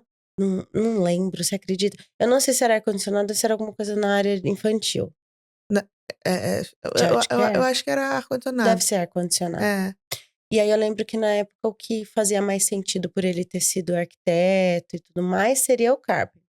Então ele foi começar tudo de novo, né? Tudo de novo, é. Estudar o carpenter. E por que você que sempre quis voltar pro Brasil, por Uhum. que na hora que falou assim, então a gente vai voltar, você não quis voltar? Por causa da pandemia. Por Por conta causa da da pandemia. pandemia. Uhum. Fiquei com muito medo, né, de voltar grávida e com aquele monte de morte que estava tendo, que foi horrível, né? Pode falar essa palavra Pode, no não tem podcast. problema. Não tem É problema. aquele, né, várias perdas, pessoas indo embora e tudo mais. Eh, e a minha família estava com medo de eu voltar também. Eles ficavam preocupados, né? Porque grávida fica mais sensível com a Sim, saúde e sim. tudo mais. E também porque é isso, né, Lu? Daí a gente vai construindo a vida aqui. É muito difícil, assim. Chega uma hora que você não sabe se você pertence aqui, mas ainda você acha que pertence. Mas você também acha que pertence lá, mas você também não sabe mais se pertence. É o limbo, né? Eu Você lembro. fica no meio de. Fica igual aquele programa do Silvio Santos. Não sei se fica, se vou. Não sei se você. É exatamente isso, Lu. Tipo assim, Você voltar tem pro certeza? Aí Brasil. você vai pra casinha do lado. Você tem certeza? Aí você volta pra essa casa. Você bota o fone e fica, não, sim, você não sabe mais nem o que você tá respondendo. É isso mesmo. A gente tava com medo de voltar, né? Aí ele começou a fazer o Carpenter. Sim, ele começou o Carpenter. Carpenter é carpintaria. É, É isso. Só carpintaria. que aqui é diferente, né? Pra construir casa, É. né? Não é pra fazer móvel, é pra. A estrutura das casas aqui são todas de madeira, né? Então ele tava aprendendo a fazer telhado, parede, né? Pra trabalhar com construção. Por isso que fazia sentido a arquitetura e o draftsperson, né? Nesse É. caso. E aí, o que aconteceu? Aí, iam ser pelo menos uns 6 anos aí só pra chegar a aplicar um visto, né. E aí foi quando o Kibe, né, conseguiu puxar o Erickson pra trabalhar com Santo ele. Kibe. Sim, ele convidou o Erickson, né, pra trabalhar lá na empresa que ele trabalhava. E aí o Erickson começou a fazer umas horinhas e trabalhava também no outro lugar e ficou ali tentando encaixar, até que foi encaixando, né, foi dando certo lá na empresa. E aí surgiu uma vaga e o Kibe conseguiu puxar o Erickson para trabalhar lá com ele, né? É. E aí depois ainda o Kibe conversou com o pessoal e falou, olha, ele pode ficar, mas ele precisa de um visto, ele precisa de ajuda, precisa de sponsor, né? E aí a empresa ofereceu um sponsor pro Erickson, né? E aí a gente ficou no sponsor da empresa por vários anos, o Erickson e o Kibe trabalhando juntos e Sim. tal. E aí o Noah nasceu, né? Quando o Noah nasceu, não, o Noah nasceu não, o Noah nasceu, o Noah fez 1 ano, quando o Noah fez 1 ano, saiu o visto de sponsor. Acho que 2 dias depois do Noah fazer 1 ano, a gente Nossa, pegou que o visto massa. de sponsor. Aí eu acho que foram 4 anos. Eu lembro que iam ser muitos mais anos, mas a regra mudou e diminuiu o tempo. A gente ainda ganhou, acho que 1 ou 2 anos para antecipar a Aham. aplicação do PR, né? E hoje você já tem a residência permanente. Sim, a gente tem desde outubro do ano passado, que vai fazer 1 ano Vai agora. fazer 1 ano agora, é. E aí a gente vai aplicar agora para citizenship, É. pra cidadania. E vem cá, se durante essa Obrigado, Kibe. Obrigado, Lu. durante essa jornada da Austrália, é, tirando essa fase, né, do tipo, caramba, vamos ter que voltar pro Brasil, Uhum. teve algum outro momento que você pensou assim, cara, I give up, tipo, eu desisto, eu vou voltar pro Brasil, e a Erickson falou assim, que isso, você tá louca? Ou então você mesmo falou, não, joga tipo aquele meme, eu não quero mais nada, joga tudo pra... Não, pera aí É, que eu vou voltar. todo dia. Acho que agora um dia sim, um dia não. Nossa, Lu, muitas vezes, muitas, infinitas vezes eu quis voltar. Porque eu sentia muita falta dos amigos, da família, da comida, do calor humano. Muita falta da minha profissão no Brasil, porque lá eu trabalhava com, assim, hoje em dia, né, já tô voltando muito mais agora, mais do que nunca, trabalhando na minha área, mas no Brasil eu amava o que eu fazia, né? Quando eu vim pra Austrália, eu tava trabalhando dentro do SUS, no Hospital Geral do SUS, eu trabalhava na psiquiatria, né? Então, assim, consegui realizar um sonho, né? Eu adorava aquilo, eu amava fazer aquilo, então foi bem difícil abrir mão. Mas você chegou a lançar meio que uma clínica aqui, né? Eu tenho eu É, ainda então. tenho, né? Depois de um tempo, eu abri minha clínica. Agora eu acho que vai fazer 1 ano e meio que eu montei mesmo a clínica. E sim, eu amo, trabalho com atendimento, faço terapia, ofereço atendimento de psicoterapia, tenho meus pacientes, a clínica roda legal. E agora eu vou começar um emprego numa empresa australiana na área de psicologia. Me conta como que foi como que você conseguiu esse trabalho? Uhum. Esse é nossa, são muitas coisas, né? Esse é um outro ponto, porque foi assim, eu sempre quis trabalhar com psicologia, então eu nunca deixei de fazer, né? Só que eu queria ter a experiência de ser funcionária de uma empresa na Austrália, para poder experimentar como é o sistema de saúde da Austrália, porque no Brasil eu trabalhei com saúde pública, né, no Sim. SUS. Então, é maravilhoso o SUS, assim, apesar de ser muita gente vai dizer que é isso, você é doida, o SUS, né, lotado e tudo mais. Tudo bem, porque realmente tem muita gente, o Brasil é um país imenso, mas o programa do SUS, o sistema de saúde do Brasil é incrível. É, não, isso é sempre. Gente, tá de Sim, 1000 a 0 aqui da Austrália. sim. Os médicos, os Tudo. profissionais são. Aliás, o profissional brasileiro é muito bem preparado, Sim. né? A gente gosta, né? Do que a gente faz. Então, eu queria essa experiência na Austrália, né? Então, quando saiu o meu PR, eu pensei, tá, agora eu vou ficar, né? Agora não tem muito o que fazer. Tá É, bom, tá vou voltar bom. só pra visitar mesmo. Então eu pensei, tá, então eu preciso de uma experiência aqui e além da clínica, porque a clínica é muito solitária também. Eu atendo sozinha meu paciente, eu tenho minha supervisão, né, que é onde tem outros colegas para dividir os casos e pensar. Você chegou a atender australiano também? Eu já atendi, mas eu não atendi por muito tempo. Eu fiz um atendimento de breve, Uhum. um projeto mais focado. Foi uma experiência curta e foi legal, foi diferente. mas eu não fiquei em psicoterapia com um australiano ou com um English speaker, que era o que eu queria mais, assim, né? Entendi. Ficar por bastante tempo. Foram algumas pessoas por pouco tempo. Até porque o australiano, ele é diferente do brasileiro. Em que sentido? Eles são muito objetivos. Ah, tá. Então, eles vêm para terapia, eles vêm para clínica com uma demanda, eles trabalham essa demanda e acabou. Olha, eu tô com dor de barriga. É, Ah, então você pode fazer isso, toma isso, isso. paracetamol. Tá bom, tchau. É isso, é isso. O brasileiro não, a gente vai mais a fundo. Não são todos, né? Se a gente falar assim, o brasileiro e o australiano, a gente só generaliza. Mas as experiências que eu tive foram bem pontuais, assim, né? Sim. É, E aí mas eu queria muito trabalhar com o NDIS, que é o sistema de saúde daqui, né? Então eu comecei a pesquisar onde eu poderia, né? Porque eu sou counselor, né? Então, como counselor eu posso trabalhar em qualquer lugar, em escola, em clínica, em hospital, posso trabalhar na minha própria clínica, mas eu queria uma experiência diferente ainda. Você já sabia o que você não queria? Ou foi pra eliminar, tipo assim, eu não quero isso, isso, isso.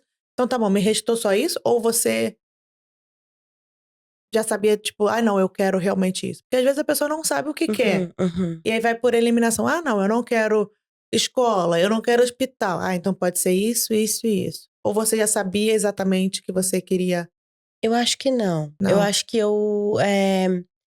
quando eu comecei a pensar que eu queria trabalhar aqui, Uhum, para uma empresa australiana, eu comecei a entender o sistema da Austrália entendi. melhor, né? Então, não o sistema privado, mas o sistema mais público. E aí eu entendi essa questão do NDIS, que é uma questão eh, onde os usuários do NDIS, os participantes do programa, o NDIS é o sistema de saúde da Austrália que atende pessoas com necessidades especiais que precisam de ajuda do governo para terem qualidade de vida, basicamente. Então, eles oferecem uma verba, uma renda para essa pessoa, só que não é o dinheiro na mão da pessoa para ela usar com o que ela quer. É um dinheiro direcionado para uma agência que vai gerir esse dinheiro, focado nas necessidades dessa pessoa para que ela se sinta incluída, Uhum. que os direitos dela sejam respeitados, para que ela tenha acesso à cultura, à saúde, à social, acesso social, então, programas sociais, esporte, lazer, né? Gente, esse programa é sensacional. É, A Austrália pode ter todos os seus defeitos, mas isso é sensacional. Isso cobre desde o tipo, o colchão sim. do paciente até, como a Simone trabalhava de support worker, até support worker. Então, tipo assim, cobre tudo. Só tem que apresentar a nota, mas tipo, é muito legal, é muito interessante isso. Sim. Eles cobrem aluguel de casa, dependendo É, da situação. Eles cobrem eh, cleaner para limpar a casa, sim, né? é É bem legal, incrível. é. E aí tem um programa que se chama, um programa não. Dentro do programa do NDIS tem os Positive Behavior Support Practitioner, que são as pessoas que trabalham criando planos para que algumas pessoas que têm comportamentos, a gente chama de behavior of concern, que é um comportamento preocupante, Uhum, que possa trazer risco para a pessoa ou para quem convive com ela, e que são comportamentos que, na maioria das vezes, querem comunicar alguma coisa. Então, por exemplo, eu vou dar um exemplo de um curso que eu fiz que tinha lá esse exemplo que eu achei legal. uhum. Um menino que toda vez que ele ia comer, ele batia, ele se estapeava. Ele é um menino, um garoto com autismo, né? Ele tem um grau de autismo que é um pouco mais alto, ele é não verbal, ele não consegue comunicar o que está acontecendo com ele. Então, esse era um comportamento que ele tinha toda vez que ele ia se alimentar. E o Positive Behavior Practitioner, Support Practitioner, ele trabalha na observação desse comportamento, no trigger, né? Gatilho. No gatilho do comportamento, no comportamento e na resposta que esse comportamento gera. Para poder entender o que esse comportamento está tentando comunicar. Entendi. Então, assim, o que acontece antes para que ele se bata e o que ele ganha depois que ele se bate. Então, isso vai, a grosso modo, isso vai explicar um pouco o que esse comportamento comunica, né? Então, nesse caso do curso, ali o exemplo do curso, esse menino, ele estava com um dente doendo muito, ele estava com um problema no dente, sei lá, um canal. Sim. E ele não sabia dizer, só que quando ele comia doía muito, então ele se batia, e aí foram entendendo o que estava acontecendo, nananã, até que foram percebendo que esse comportamento, quando ele ia comer, ele se batia, quando, dependendo do tipo da comida, ele não se batia.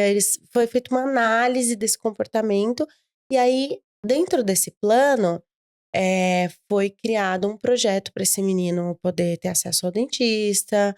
Esse é um exemplo só, assim, mas são vários exemplos, né? E esse plano, ele é desenhado pelo Practitioner, o PBS Practitioner. E é isso que eu vou fazer nessa empresa. Então, é um trabalho de contato com o cliente, com o participante do NDIS, Uhum. para análise do comportamento, para você poder desenvolver um plano que gere qualidade de vida para essa pessoa. Que maravilha, né? Muito legal, muito Muito legal. 10. E essa empresa específica trabalha com comportamentos de high risk, comportamentos mais. Alto risco. É que tem um nome específico que eu esqueci agora, mas são pessoas que têm psicoses, pessoas que têm Esquizofrenia. autismo de grau Alto. mais elevado, também pessoas que saíram do sistema prisional, são complex behavior, era isso que eu Tá. queria lembrar, comportamentos mais complexos. Entendi. Então, eu acho que a minha experiência também com a psiquiatria No no Brasil? Brasil me ajudou a me encaixar nesse lugar. Então, tá me dando muita alegria poder juntar o que eu queria muito continuar fazendo no Brasil, que não foi possível quando eu vim pra cá, com a experiência daqui. Então, é um pé, assim, né? A gente vai entrando, a gente vai. E aí, para ser PBS Practitioner, você tem que fazer um curso, você tem que fazer um registro no NDIS. Então, Mas isso tudo pela empresa você tá fazendo? e sim, Ah, pela tá. empresa, pela empresa. Você pode fazer por conta própria se você já tiver feito isso no Brasil, né? Algumas pessoas que vieram para Ah, cá tá. Já consegue já fazer. conseguem, porque já trabalhavam com análise de comportamento e tudo mais, né? No Brasil. Entendi. E se teve algum momento, é porque eu já tive vários. Eu acho que todo mundo enfim, que é vida de imigrante já teve. Que você, tipo assim, chorou calada. Tipo, a mais recente. Do tipo, Erickson dormindo, Noah dormindo e você. Eu quero voltar, não aguento mais isso aqui. Você se lembra A um última assim? vez, a Ou sei lá, última. a última ou a mais recente, algum marcante, assim, que você lembra Uhum. que você. Meu Deus do céu, por que eu estou passando por isso? Por que que eu decidi vir pra cá? Uhum. Nossa, essa pergunta é que tiveram muitas vezes. Tem É. tantos. Você fala, nossa, mas. Ah, não, mas e essa? Essa aqui eu sei. Sim, sim. Ó, toda vez que alguém que eu amo no Brasil fica doente, eu fico muito mal, né? Fico muito preocupada, fico me culpando, tipo, por que que eu tô aqui se essa pessoa morrer? Como é que eu vou chegar lá? Não vai dar tempo, aquela coisa toda, né? É, é, às vezes eu sinto muita. Olha, eu acho que tem uma vez aqui que me veio agora. Foi depois de fazer um atendimento de psicologia com uma paciente que ela tava me falando assim, que hoje, se ela colocar no papel, ela consegue contar quantas vezes ela vai ver os pais dela antes deles partirem, né? Porque tendo aí uma ideia de quantas vezes ela vai para o Brasil e quantos anos eles têm, ela tem uma média possível de quanta dá para contar quantas vezes ela vai ver os pais antes deles irem. Não, isso é marcante. E isso me mexeu comigo, porque eu pensei assim, é, o que será que vale mais a pena, né? Depois que eles se forem, eu posso ficar aqui, né? Mas e antes? Então, assim, só que é complicado, né, Lu? Porque no final das contas, cada um tá vivendo sua escolha, É. né? Então, assim, é, E o e- maior medo do imigrante, não sei se seria o maior medo. Na minha vida, eu categoro como o maior medo do imigrante é perder alguém da família, porque sim, sim, acabou, né? você pode ir lá, mas, É, né? Sim. É, e é um assunto delicado, né? Porque, assim, é, a gente sente culpa, né? A sim. gente sente culpa de, poxa, eu tô aqui vivendo uma vida boa, né? Minha família tá lá, eu tô longe deles, eu não sei quando eu vou ver de novo. Mas no fundo, hoje sendo mãe, eu acho que eu até te falei isso uma vez, né? A maior alegria dos pais é saber que os filhos estão se realizando, né? Assim, hoje, às vezes, eu olho pro Noah tão pequenininho ali, né? Ele adora estudar, ele adora falar do corpo humano. A última dele é que ele quis ganhar uma caveira, tá? Ele tem uma caveira e ele fica falando o nome dos ossos. É, e eu fico olhando e fico pensando, nossa, pensou se ele for médico? Pensou se ele quiser ser astronauta? Né? Fico sonhando ali a possibilidade do sonho dele. E o que ele fizer, e se isso trouxer muita felicidade para ele, eu vou me realizar por ele. Então, hoje, sendo mãe, eu consigo ver os dois lados da moeda. Sim, Então, assim, eu tenho certeza que meus pais sentem falta, mas que eles estão realizados por verem que eu estou feliz aqui, né? Mas, ao mesmo tempo, eu aqui, às vezes eu penso, nossa, eu tô largando tudo por isso, né? Tô deixando eles longe, tô deixando de estar com eles sempre, de acompanhar a velhice deles, pra estar aqui. E aí eu me sinto egoísta. Então, é um misto de emoções, é né? um misto de emoções. Não existe escolha sem renúncia, né? É, você vai renunciar a alguma coisa. Sim, Então, sim. E aí o que eu brinco é que eu sempre falo que eu queria ser rica pra ir todo ano, ficar 3 meses lá e voltar. Seria o mundo perfeito, mas não é, né? né? É porque a passagem daqui é cara, né? E é muito tempo, né? É, A nossa vida aqui é. precisa. Não dá, Não né? dá, Não dá pra administrar a vida aqui e a vida lá. não Né? dá. Você É, acaba tendo que abrir mão um pouco de alguma coisa. é verdade. Eu recentemente chorei, deve ter 2 semanas, assim. Foi até sobre o podcast que eu chorei. Falei, nossa, será que eu tô fazendo a coisa certa?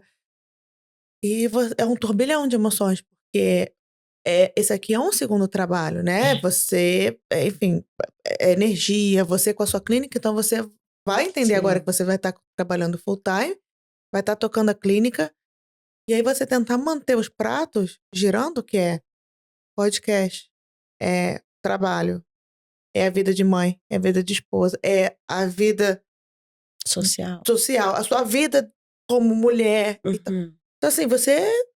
E aí eu falei, cara, será que agora é a hora? Será que eu tô fazendo a escolha certa?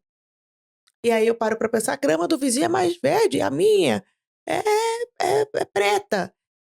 E eu tava vendo uma amiga, ela postou assim, até repostei esse vídeo, que se você quer é, quer que as coisas mudem, você tem que tomar uma atitude. Então não adianta você reclamar e você não tomar uma atitude. Eu falei, sim. caramba, é verdade.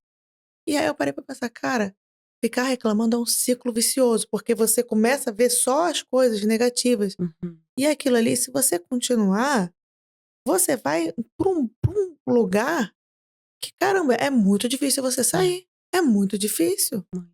E aí eu acho que talvez a pessoa acaba entrando na depressão, por isso que a pessoa, enfim, doença também é mental e tudo mais, mas eu acho que, não sei, você talvez deva ter uma ideia melhor, mas a minha ideia é do tipo, cara, a pessoa começa a ver aquilo ali negativo, negativo, negativo, e aí vai. s- Sabe aquela coisa, de, a plantinha vai se deteriorando? Eu falei, gente, é Hum, isso. Se a pessoa não sei, tiver um bom. No meu caso foi esse vídeo. Eu falei, cara, que isso, Luiz? Pelo amor de Deus, vamos. vai dar certo. Eu decidi que isso aqui vai dar certo. E eu falei, Uhum. não, vamos, já tá decidido, é isso. Então, eu não sei, é mais ou menos isso a história da depressão? Você vai Eu acho que isso é mais um estado de de tristeza, tristeza, pode levar, mas a depressão ela tem outros tantos fatores, né? fatores, é. Mas é aí que tá, né? Começa de algum lugar a tristeza também, né? E aí, nem só a depressão faz mal, né? Vários outros estados de tristeza e Né? de estados depressivos fazem mal, né? Eu acho que o nosso pior inimigo é a comparação, né, Lu? Nossa, é. Porque sempre parece que tem alguém dando mais certo do que a gente, né? Então, assim, você tá fazendo seu podcast, você tá, né, montou o seu espaço, tem sua pauta, tem suas ideias. Aí você vai assistir algum outro pra, sei lá, pegar uma dica, imaginar como se espelhar em alguém. Aí você olha e fala: Nossa, o meu é horrível, o dele é É bom, o é. meu é ruim, né? Então, assim, a comparação ela leva a gente muito pra um lugar. eh, Nunca tá bom, Nunca né? tá bom. Nunca vai ser suficiente. Então, eu acho que eh, a nossa mente, né? Daí, né, cérebro, mente, enfim, é, funciona como um músculo do nosso corpo, né? Então, o estímulo que a gente dá traz a resposta que a gente tá estimulando, né? Então, assim, quando a gente vai se alimentando de muito pensamento negativo, de muita tristeza, de muito reclamação, é, pensamento negativo, não vai dar certo e tal, isso gera um padrão de pensamento, né? Então, assim, é, não é uma escolha, né? Não é uma escolha ficar depressivo, Não é, mas é. jamais, é uma doença, é uma patologia. Mas, assim, talvez o estado da tristeza, o estado depressivo, ele venha muito desse lugar onde a gente vai alimentando os nossos pensamentos de, de ideias muito negativas. Então, talvez poder, não, às vezes nem pensar tanto, fazer, gerar o padrão de executar algo que você deseja, pode levar você para um lugar um pouco mais positivo. Então, por exemplo, academia. Uhum. Vai lá. Chega lá, você vê o que você faz. Eu sempre brinco com as pessoas, né, minhas amigas e tal. Eu falo, eu acordo, eu visto, quando eu trabalho de casa, né? Eu acordo bem cedo, eu já boto a roupa da academia. Eu não sei se vai dar tempo de eu ir ou não, que horas que eu vou, mas eu já boto. Se der, eu já tô pronta e vou embora. Porque se eu for esperar o momento certo, a hora certa, o minuto certo, a hora que vai dar, pra eu poder me arrumar, pra eu poder trocar, procurar a roupa, eu não vou, né? Então eu acho que a vida é um pouco assim também. Se eu for ficar pensando, meus pais estão ficando velhos, minha família tá longe, é, meus amigos do Brasil estão distantes, minha profissão que eu gostava ficou lá, e não sei o quê. Eu não vou viver nem a vida do Brasil, porque eu não tô É. lá, e nem a vida daqui, não é? É bem isso, é bem isso. Uhum. É muito é muito difícil ser. É muito difícil porque é como você falou, cada escolha é uma renúncia. Então, por exemplo, eu perdi o nascimento da minha sobrinha, Sim. eu perdi a minha mãe faleceu, né, eu estava aqui, Uhum. não tinha como eu ir. Eu perdi o casamento da minha mãe, eu só vim conhecer meu padrasto quando eu voltei e minha mãe já tinha falecido. Hum, Então, assim, você perde muito. muitos momentos, mas, tentar pensar que também o seu futuro é aqui, né, então bom, no meu caso, eu já vim pra cá pensando que o meu futuro é aqui. Hum, Então também, tentar enxergar a beleza no que eu decidi, né, porque se você não tá feliz com a sua escolha, então repensa na sua escolha, tá tudo bem você não tá feliz com a sim. sua escolha e você repensar e achar algum outro caminho, Hum, né. Então, acho que a questão é você tem que achar alguma coisa que te faça feliz, porque no final, isso é que importa, né. sim. E pensar um pouco assim, você perdeu muitas coisas lá e você ganhou muitas outras aqui, Sim, né? Então, ganhou o nascimento do seu filho, né? Ganhou o nascimento do seu podcast, ganhou, né? Quantas coisas. E é isso também, um pouco, o que eu falo às vezes para os pacientes. Quando parece que tá muito perdido, a gente precisa revisar o plano. Vamos sentar de novo e vamos lembrar por que que a gente veio, né? Por que que eu tô aqui, né? Assim, uma vida sem propósito, uma vida sem saber o caminho, é o tal do ditado, né? Que quem não sabe pra onde ir, qualquer caminho serve, sim. né? é muito vazia. Então, de repente, revisar os planos, revisar as ideias, os objetivos. A gente precisa ter objetivo, a gente precisa ter algum goal. Não dá pra viver sem nenhum goal. Porque senão, A goal, gente, é objetivo, tá? Em inglês. É porque ela já tá assim, já tá bilíngue já. é engraçado que pra mim goal faz mais sentido, sabia? Porque É? o goal de É. fazer gol, Goal, é. sabe? Você ter, quando você joga futebol, seu objetivo é fazer gol e defender o gol do outro. Então é meio que isso, assim, se você não sabe o que você quer, né? Não precisa saber exata. Eu gosto muito de uma frase que é assim: você não precisa saber exatamente o que você quer, mas se você souber o que você não quer, já é muito bom. Já é muito bom. É isso que eu tô falando, de eliminação. Porque às Uhum, vezes, por exemplo, eu não. Quando eu vim pra Austrália, eu vi uma oportunidade de não ser advogada, que eu não sou feliz como advogada. hum, No Brasil eu era advogada, OAB e tudo mais, trabalhava como advogada, mas não era feliz. E aí, quando eu vim pra Austrália, eu falei, pô, bacana, vou fazer alguma coisa que eu quero. Aí, o que que eu quero? Não sei, eu não sei. Até hoje, se você me perguntar, ei, Luísa, o que que você quer? Fala assim, eu quero isso aqui. Isso aqui, pra mim, eu tô me sentindo realizada. O podcast, pra mim, é uma realização. É, eu tô me divertindo fazendo isso aqui. E uhum, pronto, e tá tudo uhum. bem, sabe? Então, é interessante. E realmente, como você falou, olhar para as coisas que eu ganhei aqui. Eu saí de uma bolha do Brasil. Sim. Hoje, eu não me reconheço mais. Quando eu vou pro Brasil, eu falo, gente, eu não me reconheceria se eu estivesse aqui. Tipo, é uma visão muito deturpada do que hoje eu tenho a impressão, por conta de conviver com muita gente diferente. Eu acho que você aprende a lidar com muita gente diferente, de várias etnias, de vários pensamentos. Então, assim, você é obrigado a mudar. Você é obrigado a mudar. Não tem como você manter o seu pensamento igual você tinha no Brasil, porque você acaba se conectando com pessoas que estão mais ou menos próximas ali e tal, e você meio que cria uma bolha, né? Uhum, Então, para você sair dessa bolha é meio difícil. Se você, sei lá, eu tenho a impressão que seria isso. Se você uhum, não fura essa bolha, a forma que eu achei para furar essa bolha foi vindo para a Austrália. uhum. E eu falei, cara, que sensacional, assim, é muito bom. Hoje eu não me vejo no Brasil. Não me reconheceria no Brasil. E quão difícil seria pra você abandonar sua profissão no Brasil? O quanto de preconceito você não ia receber, Sim, sabe? Do tipo, como assim? Você é doida deixar de ser advogada, né? Porque o Brasil tem muito esse status da sim. profissão, né, o status social, né? Aham. Então, tipo, talvez muita gente que vem pra cá Muita. vem fugindo de algumas coisas assim, né? Super, super. Muita gente. Eu conheço uma amiga minha também. Foi a minha primeira amiga em Sydney. E eu, inclusive, eu fui pra Perth, pra casa dela, a Legal. Eliane. Ó, é, ela também é advogada, não era feliz. E hoje Uhum, ela trabalha, acho que support worker, se eu não me engano. uhum, uhum. E, e eu vim pra cá, trabalhei como cleaner. E eu lembro de alguma amiga minha, ou algumas amigas falando: ai, não acredito que você trabalha como cleaner sendo advogada. Eu, uhum.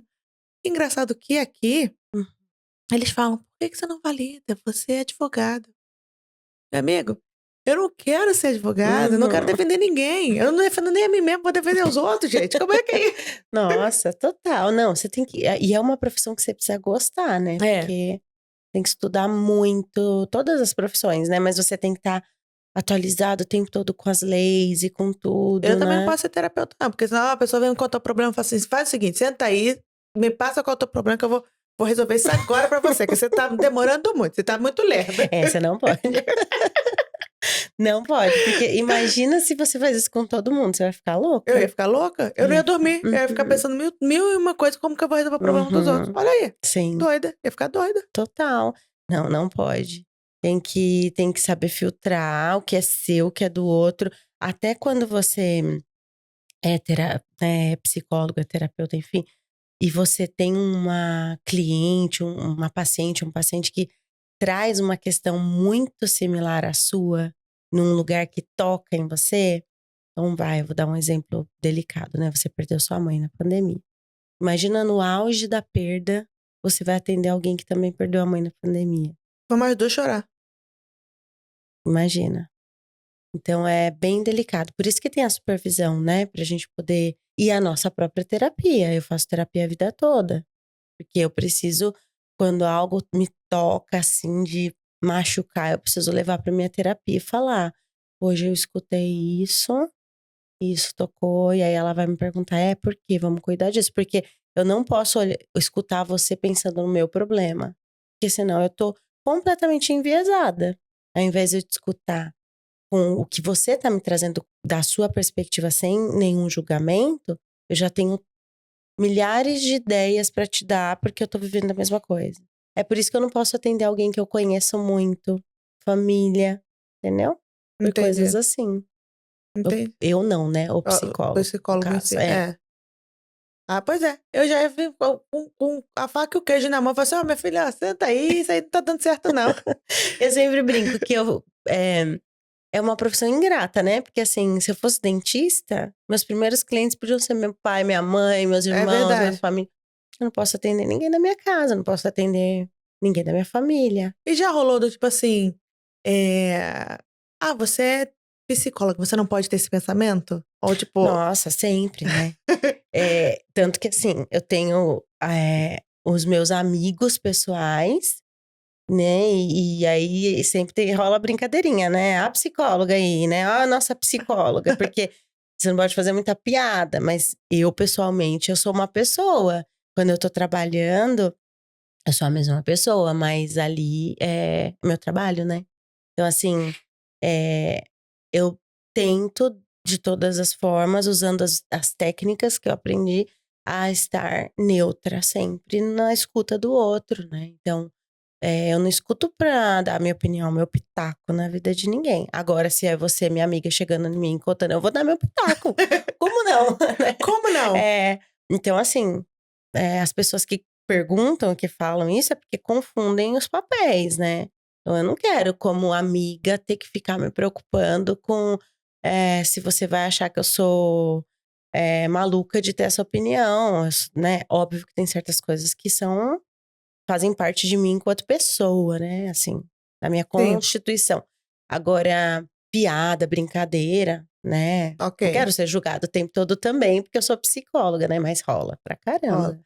e se pra encerrar, deixa eu te fazer uma pergunta. O nome do podcast é Decide Dar Certo. Uhum.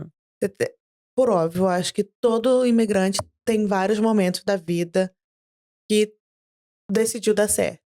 Você se lembra de um específico que você pensou e falou: "Não, isso aqui tem que dar certo"?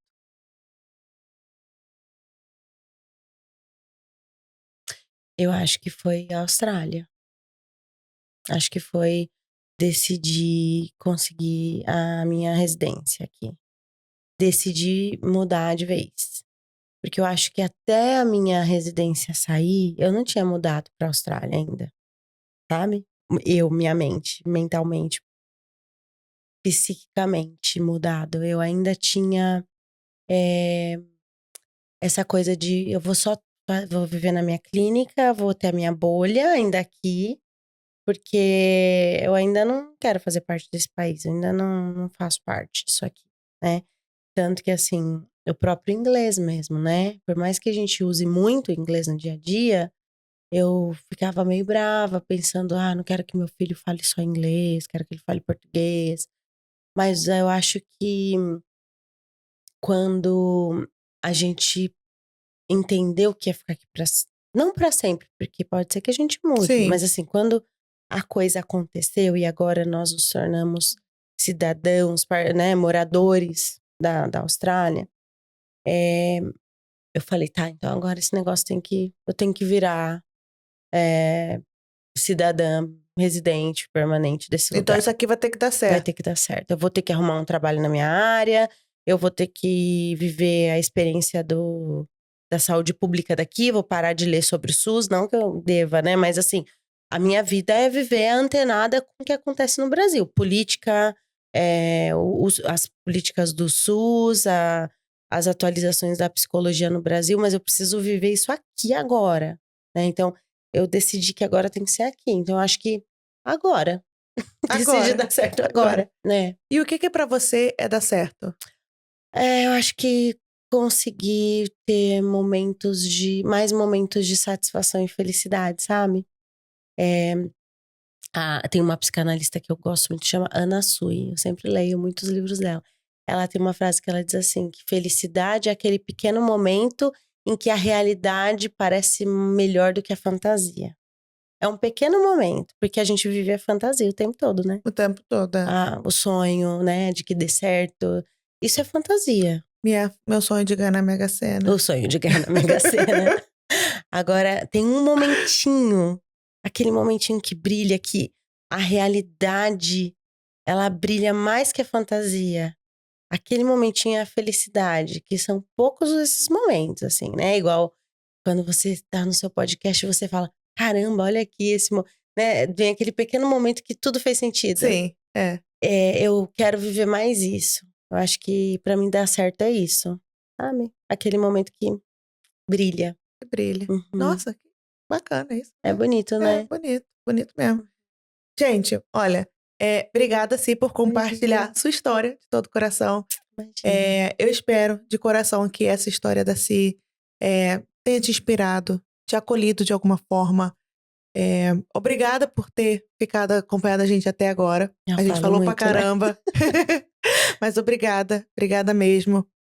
Se você quiser deixar algum comentário, fique à vontade. E não esquece de seguir a gente nas redes sociais, no Instagram, TikTok. A gente também está disponível no Spotify, Apple e nas outras plataformas de áudio também, tá bom? E até a próxima. Beijo. Tchau, tchau.